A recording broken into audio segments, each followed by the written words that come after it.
안녕하세요, 여러분. 부천성인문예학교 중학사회 2 수업을 시작하겠습니다.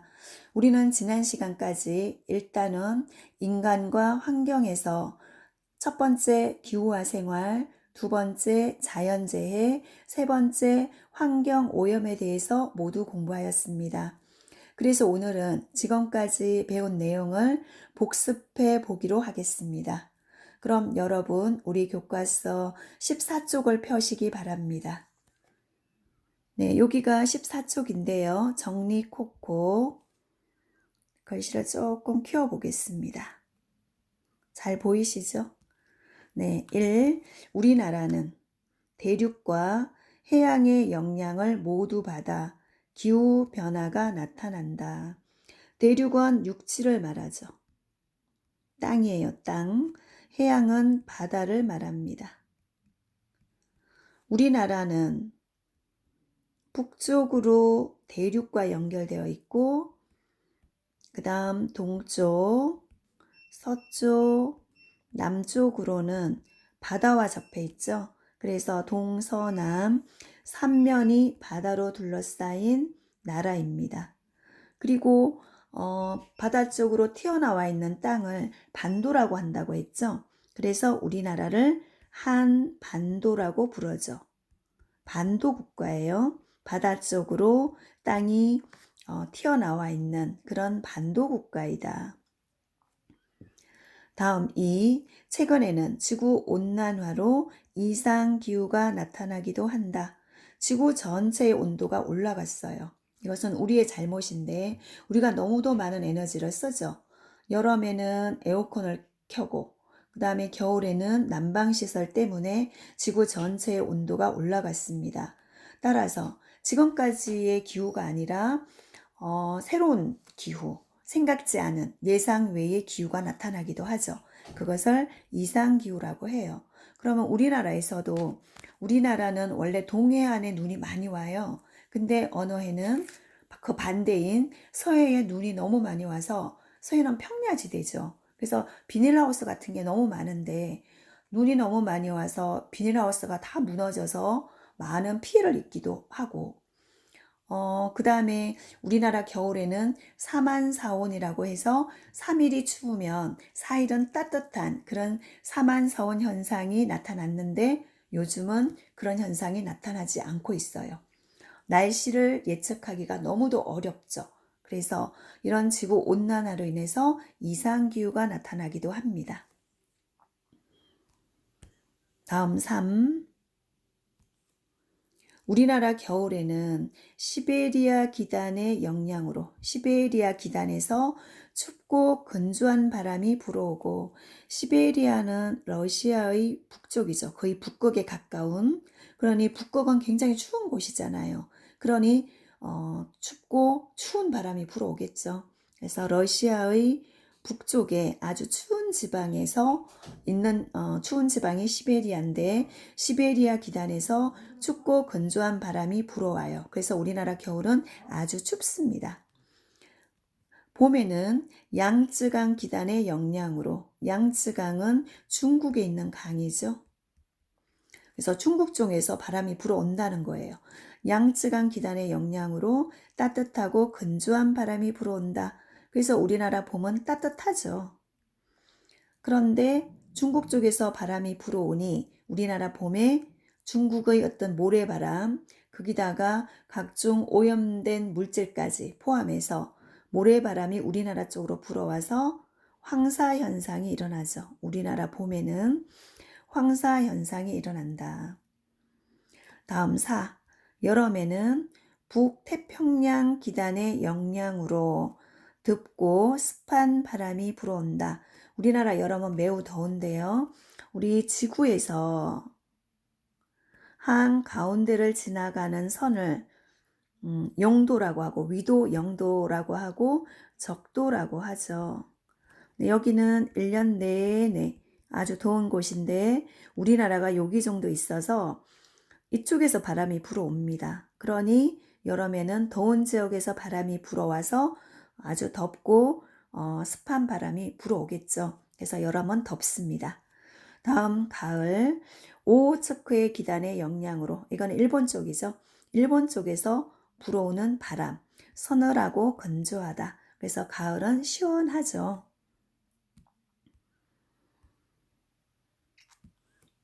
우리나라는 채소가 나지 않는 추운 겨울에도 요즘은 비닐하우스가 있어서 겨울에도 많은 채소를 먹을 수 있지만 예전에는 겨울에는 농사를 지을 수가 없다고 생각했었죠.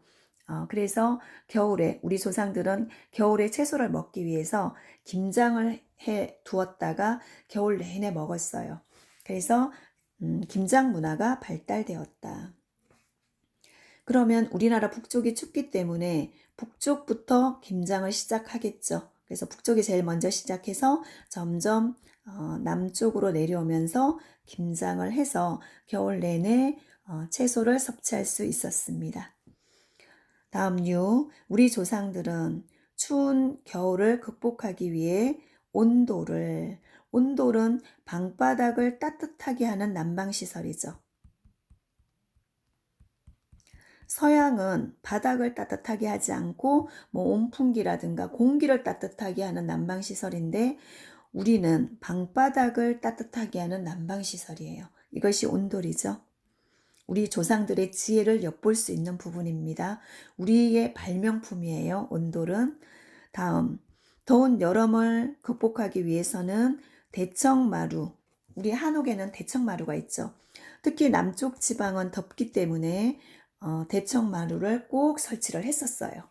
그래서 아주 넓은 마루, 바람이 잘 통하게끔 만들어진 넓은 마루를 대청마루라고 하죠. 그래서 우리 한옥에서 볼 수 있는 온돌 대청마루는 우리 조상들의 지혜를 엿볼 수 있는 모습입니다. 네, 이렇게 해서 1단원의 첫 번째 기후와 생활에 대해서 살펴보았고 다음은 23쪽으로 넘어가겠습니다. 23쪽은 두 번째 단은 자연재해와 관련된 내용입니다. 23쪽을 펴보세요.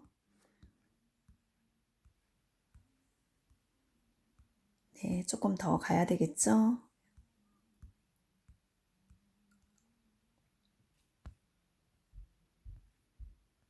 네, 여기입니다. 여기가 23쪽이에요. 조금 키워보겠습니다. 네, 여기는 23쪽입니다. 1. 지진이 나오죠. 지진은 우리가 사는 땅을 떠받치고 있는 판, 지구 내부의 땅의 어떤 판이 이동하면서 생기는 진동이다. 뚫림이죠. 너무 많이 흔들려서 많은 피해를 주기도 하죠. 그래서 지진의 크기를 0에서 9 이상, 마지막은 9 이상이라고 표현을 해요. 9까지 나타낼 수 있는데 일본이 지진이 많이 일어나는데 우리나라도 최근에는 지진이 아주 잦아지고 있어요. 그래서 지진으로부터 안전한 나라가 아닙니다. 우리 평상시에 지진에 대비해서 대피하는 방법, 또 건물이 무너지지 않도록 건물도 내진 설계를 해야겠고 많은 대비가 필요한 부분입니다. 우리나라도. 다음 두 번째, 이 지진의 충격이 바다에 전해져서 많은 양의 물이 해안으로 덮치는 현상을 지진 해일이라고 한다. 바다 밑에도 땅이죠. 그럼 바다 밑에 땅이 너무도 많은 진동이 있다면 바닷물이 가만히 있을 리가 없겠죠. 이것이 우리가 사는 해안가로 바닷물이 덮치게 되면 우리 생명에도 굉장히 지장이 있을 테고 그 다음에 많은 피해를 입게 되겠죠. 우리가 살고 있는 땅으로 바닷물이 온다고 생각을 해봐요. 너무도 무서운 상황이죠. 그래서 이런 지진 해일이 일어나기도 하고 몇 년 전에 일본에서 지진 해일이 일어나서 굉장히 많은 피해를 입었죠. 너무도 처참한 상황이 벌어졌어요. 너무 많은 사람이 죽었고 이것을 쓰나미라고도 합니다. 네, 쓰나미. 다음 3. 화산 활동은 지구 깊은 곳의 마그마가 땅 위로 분출하면서 발생한다. 우리 지구 내부에는 마그마라는 것이 있다고 했어요. 이것이 높은 열과 압력에 의해서 땅 위로 분출을 하는 거죠. 이렇게. 그래서 마그마가 바깥으로 나온 것을 용암이라고 해요. 용암이 굳어서 만들어진 게 우리 제주도 가면 볼 수 있는 돌, 현무암, 까만색에 구멍 뻥뻥 뚫린 돌 있죠. 그 하루방을 만드는 돌. 그 다음에 제주에서는 이 현무암 가지고 돌담을 쌓기도 하죠. 현무암이 너무 많으니까. 그리고 제주도가 화산 활동에 의해서 생긴 섬이기 때문에 한 가운데에 뭐가 있나요? 한라산이 있죠. 그래서 화산 활동에 의해서 생긴 산은 가운데가 이렇게 움푹 패여 있다 그랬어요. 그래서 여기에 물이 고이면 호수가 되죠. 그래서 한라산에 있는 호수 이름을 백록담이라고 한다고 했었고, 또 화산 활동에 의해서 생긴 산이 또 있죠. 우리나라 북한에 있는 백두산. 백두산 위에 있는 연못은 뭐라고 하죠? 한라산의 연못은 백록담. 백두산에 있는 호수는 산 꼭대기에 있죠. 이것은 천지연이라고 해요. 천지연. 그래서 이런 화산 활동, 마그마가 땅 위로 분출하는 현상이죠. 다음, 네, 4. 태풍은 적도, 우리 지구에서 한 가운데를 적도라고 한다고 했어요. 이 부분 1년 내내 더운 곳. 적도 근처 열대지방, 이 지방을 열대지방이라고 합니다. 열대지방의 뜨거운 공기가 이동하면서 발생한다. 이때는 많은 비와 바람을 몰고 오죠. 그래서 많은 피해를 입히는 태풍입니다. 우리나라 여름 그 다음에 가을에 걸쳐서 태풍이 몇 차례 올라오죠. 대비를 잘 해야 되겠죠. 그 다음에 5. 우리 조상들은 수표교, 인공저수지 등으로 홍수와 가뭄을 예방하였다. 홍수는 비가 너무 많이 오는 거고, 가뭄은 또 비가 너무 안 오는 거죠. 그래서 비가 너무 많이 와서 우리가 살고 있는 지역에 물이 다 잠긴다든가, 집, 농경지 등이 물에 다 잠겨서 많은 피해를 입히는 게 홍수고, 가뭄은 또 비가 너무 안 와서 땅이 쩍쩍 갈라지기까지 해요. 그러면 농사를 지을 수도 없겠죠. 물이 너무 많이 필요하죠. 그때는. 그런데 이런 홍수와 가뭄을 예방하기 위해서 우리 조상들은 교를 만들었어요. 이것은 다리에 어떤 눈금을 표시를 해가지고 물이 어느 정도 찼는지를 우리가 확인할 수 있게 해서, 물이 너무 많이 찼다면 위험하니까 주민들을 대피시키는 등 이런 여러 가지 대처를 하기 위해서 이런 눈금이 있는 눈금을 표시해놔서 물의 높이를 알아볼 수 있는 그런 수표교. 그 다음에 인공저수지는 홍수가 났어요. 그러면 이 물이 한꺼번에 사람이 사는 동네로 다 몰려오면 다 잠기게 되겠죠. 그래서 많은 피해를 입게 되는데, 인공저수지를 만들면 이 많은 비를 저수지에다가 좀 보관을 할 수 있겠죠. 그러면 사람이 사는 곳으로 물이 많이 안 내려가게끔 좀 조절을 할 수가 있어요. 그래서 홍수도 막을 수 있고, 그 다음에 인공저수지에 물을 많이 보관을 했다가 가뭄이 일어났을 때, 비가 너무 안 올 때 이 인공저수지의 물을 이용해서 가뭄을 예방할 수도 있습니다. 다음 6. 지진에 대비해서 건물 내진 설계, 지진이 일어나도 무너지지 않게끔 미리 설계를 하는 거예요. 그 다음에 평상시에 지진 대피 훈련을 강화하고 있다. 지진이 일어났을 때 우리가 어떻게 대피를 해야 되는지 그런 대피 훈련을 강화하고 있습니다. 우리도 지진에서 안전한 나라가 아니기 때문이에요. 이렇게 해서 23쪽은 자연재해와 관련된 내용이었습니다. 다음 33쪽으로 가겠습니다. 여러분 33쪽 펴주세요. 네, 33쪽.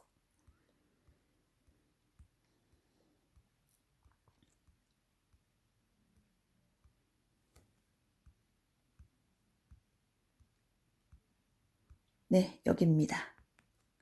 33쪽에 정리콕고 33쪽은 1단원에서 세 번째 환경오염과 관련된 내용입니다.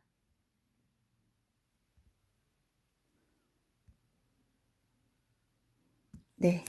1. 자연 환경이 오염되면 우리의 삶에도 영향을 주어 건강하게 살아갈 수 없다. 결국은 우리가 피해를 입게 되죠. 그래서 우리 자연 환경이 훼손되지 않도록 우리가 잘 가꾸고 보존해야 할 의무가 있습니다. 우리 후손에게도 아주 아름다운 자연환경을 물려주기 위해서는 우리가 많은 노력을 해야 되겠죠. 결국은 우리 인간이 피해를 입게 되거든요. 자연환경이 훼손이 되면, 오염되면. 그래서 자연환경이 오염되지 않도록 우리가 잘 보존을 해야 되겠죠. 그 다음에 두 번째, 자동차의 아황산 가스나 화석 연료를 태울 때 이때 화석 연료는 석유, 석탄을 말해요.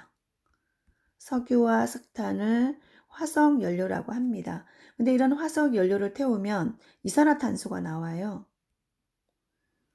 이산화탄소가 나오는데 이것이 아황산 가스와 이산화탄소가 대기오염, 공기오염이죠. 공기오염의 주요 원인이라는 거죠. 그래서 될 수 있으면 자동차 많이 타지 말고 그 다음에 대중교통을 이용해야 되겠죠. 기왕이면. 그 다음 3. 중금속의 유입. 우리 주변에 우리가 많은 자원을 사용하는 건 좋은데 그런 자원을 많이 사용하다 보니 중금속에 노출되어 있어요. 결국은 우리 건강을 잃게 되는데 그래서 중금속의 유입. 그 다음에 생활 쓰레기를 땅에 묻는 거죠. 그러면 땅이 많이 오염되겠죠. 그 다음에 무분별한 농약 사용. 농약으로 인해서 우리의 땅, 자연이 많이 훼손되게 됩니다. 그래서 농약 사용 등은 토양 오염을 악화시킨다. 땅이 오염되는 거예요. 다음 4. 전기 절약. 에너지를 적게 쓰는 거죠. 우리 에너지를 너무 많이 써서 지구 온난화 현상도 온다고 했어요. 이 지구의 공기의 온도가 너무 높아지니까 이게 위로 올라가서 기후가 지구의 온난화를 가져왔죠. 그래서 지구 전체의 온도가 많이 올라가는 그런 현상으로 인해서 이상기후도 발생을 하죠. 그 다음에 일회용품 줄이기. 한 번만 쓰고 버리는 것. 쓰레기 양이 너무 많아서 우리 지구가 오염되고 있어요. 그 다음에 재활용품을 사용하자. 한 번 써서 버리지 말고 몇 번 다시 쓴다면 그만큼 쓰레기의 양이 줄기 때문에 환경오염을 막을 수 있겠죠. 그래서 이렇게 해서 전기를 절약하고 일회용품을 줄이고 재활용품을 사용해서 환경오염을 줄이기 위한 노력을 실천할 수 있다. 우리 함께 노력해야 할 부분입니다. 네, 다음 5.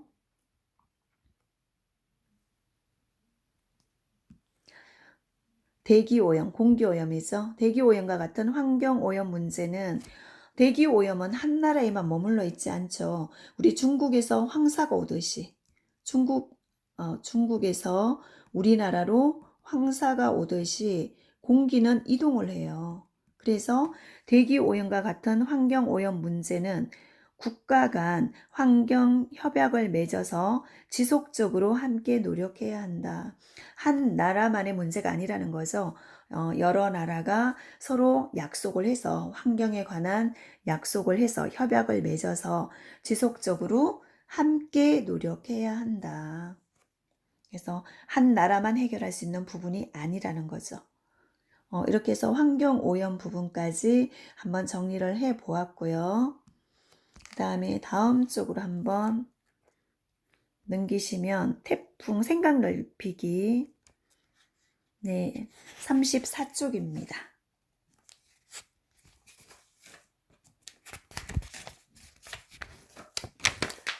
네, 34쪽에 보시면 생각 넓히기 해서 태풍의 이름은 어떻게 만들까? 우리 태풍 많이 불어오죠, 우리나라에.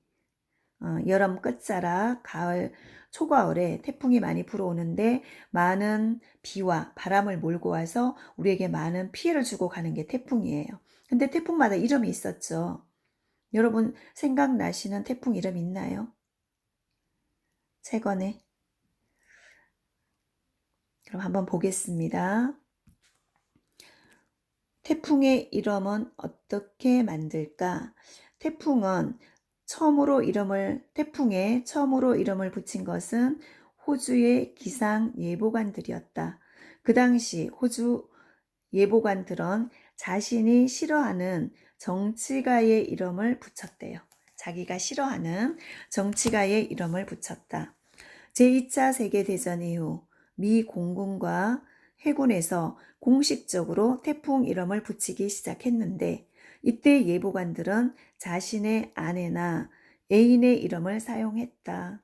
이러한 전통에 따라 1978년까지는 태풍 이름이 여성이었다. 왜냐하면 아내나 애인이었기 때문에. 이때 예보관들은 남자들이었기 때문이죠. 그래서 태풍 이름이 여성이었다가 이후부터는 남자와 여자 이름을 번갈아 사용했다. 그럼 한 번은 남자, 한 번은 여자 이렇게 되는 거죠. 그 다음은 어떻게 했을까요? 2000년부터는 또 달라졌어요. 네, 2000년부터는 아시아 태평양 지역 사람들의 태풍에 대한 관심과 경계를 높이기 위해서 각 태풍위원회 회원국이 있어요.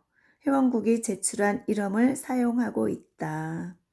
네, 아시아 태평양 지역 쪽에 태풍이 불어오기 때문에 우리나라도 여기 들어가죠. 우리나라도 태평양에 접해 있는 나라예요. 그래서 태풍위원회 회원국이 제출한 이름을 사용하고 있대요. 태풍 이름 중 매미, 나리 등은 우리나라에서 제출한 이름이다.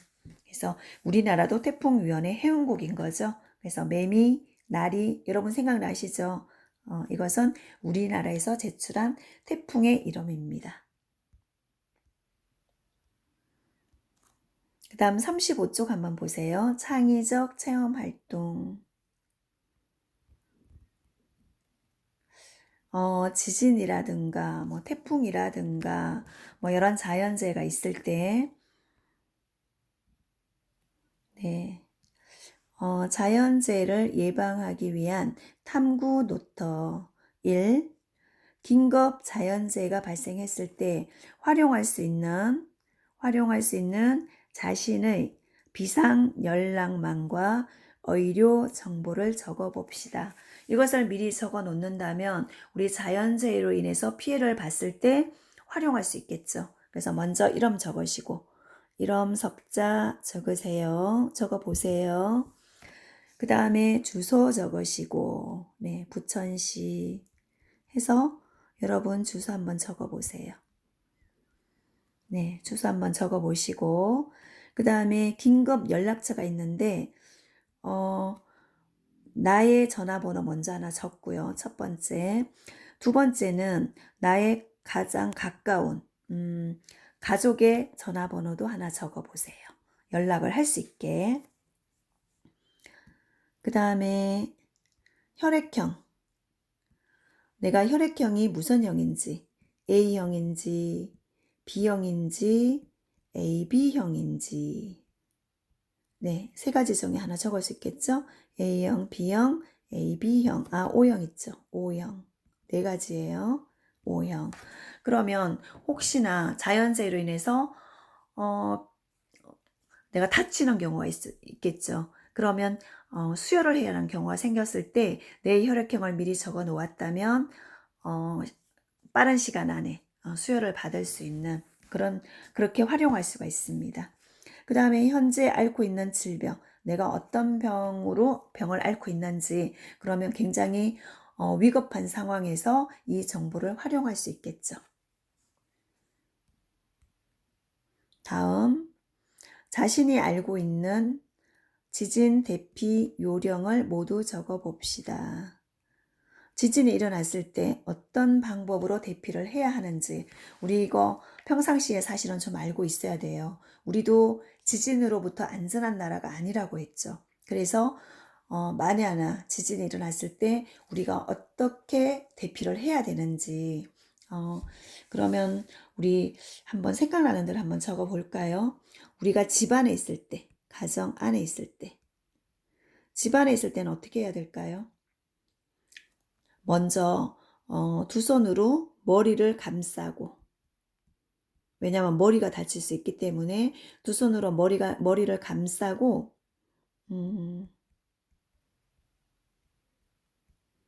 감싼 채 다치지 않도록 식탁이나 책상 밑으로 들어간다.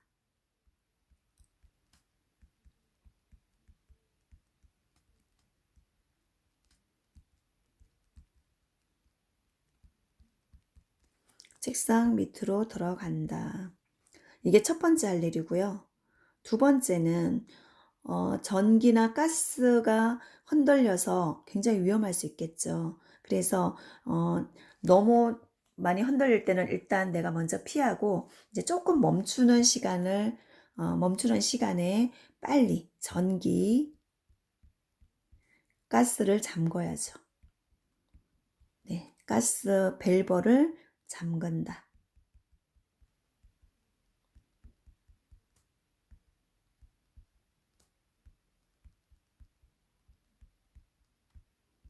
네, 이것은 이제 가정에 있을 때, 집안에 있을 때 할 수 있는 행동 요령이고요. 그 다음에 두 번째는 건물, 어떤 바깥에 나가 있을 때 있죠. 큰 건물 안에 들어가 있을 때. 큰 건물 안에 들어가 있을 때는 첫 번째, 엘리베이터 절대로 타시면 안 됩니다. 갇힐 수가 있어요. 전기가 끊어질 수도 있잖아요. 엘리베이터 타지 않는다.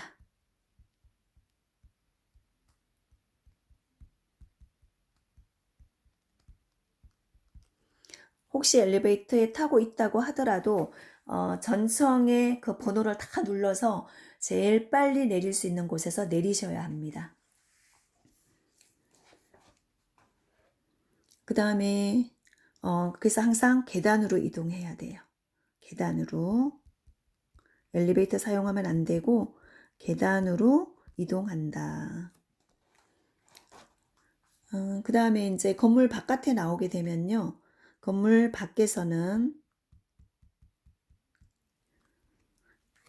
어떤 건물에서 멀리 떨어져 있는 곳, 예를 들어서 운동장이나 공원처럼 넓은 곳으로 피해야 되겠죠. 넓은 곳으로 대피한다. 건물 바깥에서는요. 그 다음에 여기까지 한번 적어 보시고, 그 다음에 좀 더 적어 보면, 그 다음 어떻게 해야 될까요? 그리고 항상 조심해야 될 게, 이동할 때는, 네, 이동할 때는 손이나 가방으로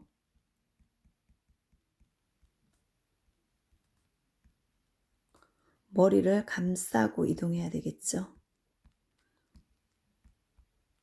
머리를 감싼다. 위에서 뭐가 떨어질 수가 있어요. 건물에서 간판이 떨어질 수도 있고, 그러니까 머리를 보호하기 위해서 손이나 가방으로 머리를 감싼다. 그 다음에는 이제 라디오나, 그 다음에 공공기관의 어떤 안내 방송 있죠. 공공기관의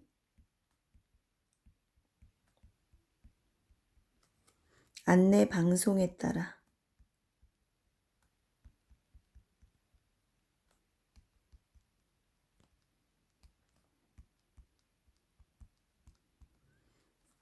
대피를 해야 되겠죠.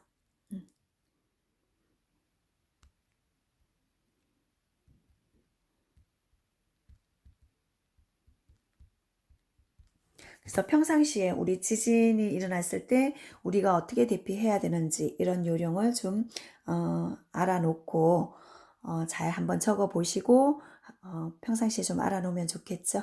그래서 오늘은 여기까지 공부하고요. 이제 다음 시간에는 이제 우리 사회에서 2단은 문화와 생활에 대해서 공부하기로 하겠습니다. 그러면 오늘은 여기서 마치겠습니다. 감사합니다.